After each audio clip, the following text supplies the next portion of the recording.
Yo, what's up internet? My name is Anthony and I want to do a quick announcement. I plan on doing a watch along for the NFL draft. I'll be watching with you guys and chatting as the draft is going on. As for the news, keep in mind this is news before the draft. There's lots of smoke screens and we don't know what's true and what's not. As usual, the draft is always centered around the quarterback. Anyway, let's go. This is pretty much a fact. 4 of the top 5 picks are going to be quarterbacks. It would not surprise me at all if the top 4 picks are quarterbacks. As you can imagine, the quarterbacks are Sam Darnold, Josh Rosen, Josh Allen, and Baker Mayfield. The order they pick is anybody's guess, but these guys are going to be off the board early and this shouldn't surprise anybody. Speaking of Baker Mayfield, teams either love him or hate him. The teams that love him a lot, and some think he will be the highest rated quarterback in the draft. The Jets are said to be one of the teams that love him and will take him at number 3. Another rumor is the Cardinals love Baker Mayfield and some mocks have them trading into the top 5 just to pick him. I personally think there's too much news here for Arizona and it's a smokescreen to disguise which quarterback they're really after.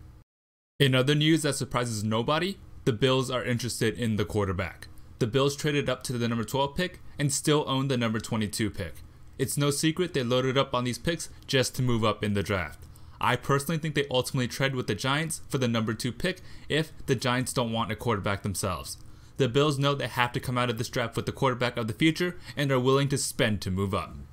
Quarterback Lamar Jackson is slowly but surely moving up the draft boards. It's just the nature of the draft. He's an extremely talented quarterback and his ceiling is arguably just as high as the other top quarterbacks in this draft.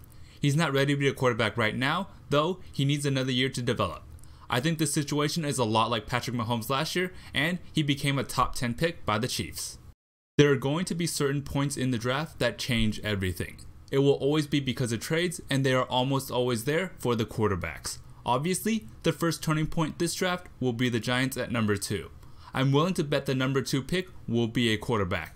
Whether or not it's the Giants will be a telling sign.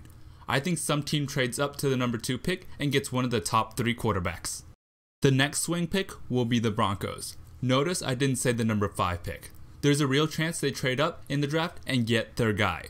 There's also a chance they pass on a quarterback and get the best player available. The Broncos are the pick that it wouldn't really surprise me which direction they go. My gut says they get a quarterback, but there could be quite a slide at quarterback if the Broncos pass on one. The last big swing pick are my Oakland Raiders. It's not so much who the Raiders pick, but who's before and who's after. Teams that pick at number 6 through 10 already have a quarterback of the future, and the Dolphins are the next team at number 11 who could possibly pick a quarterback. Rumor has it that the Dolphins aren't willing to jump for a quarterback, but if one slides, they will look into it. If a team wants a quarterback, they will have to jump in front of Miami and trade with the Raiders. The Patriots are looking deeply into this quarterback class. Josh McDaniels is very creative as an offensive coordinator, and he will have a well-groomed quarterback in 2 years. The Patriots have 2 first-round picks and it seems like they want to trade up in the draft to get their quarterback of the future. Ultimately, I think this is a smokescreen. It would be very un-Patriots-like to trade up and give up draft picks. Also, Bill Belichick is very good at finding a quarterback after the first round to develop and create a system for them. I would be very surprised if they moved up for a quarterback. Now, I'm going to talk about the players and start with Saquon Barkley. I think he's the best football player in this draft. However, I think he will slide in a sense.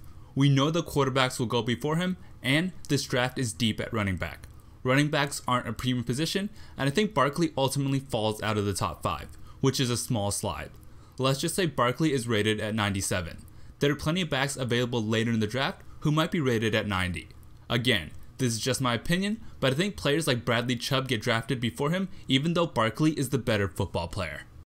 Another key player is Marcus Davenport. He is considered the second best pass rusher in the draft and has a wide range of teams that could draft him. He could go right after Chubb or slide until deep into the first round. Pass rushers in this draft are slim and it's a premium position. I expect Davenport to go off the board sooner than expected. This bit of news could excite you guys. Roquan Smith is rumored to be the guy the Raiders want. Remember, this is all just news and rumor. Smith fits everything you want in terms of talent, need, and leadership. The Raiders are targeting him, but they don't love him enough to move up in the draft to get him. The only reason I'm hesitant about this news is because Reggie McKenzie has shown time and time again he doesn't value inside linebackers. This would be surprising, but I certainly wouldn't be against this pick. Another potential top 10 pick in Minkah Fitzpatrick is rumored to be sliding further down the draft boards and could wait longer than expected to hear his name called. Fitzpatrick fits all over the secondary, and he does all of those things really well. The one knock on him is he doesn't really fit into any specific role.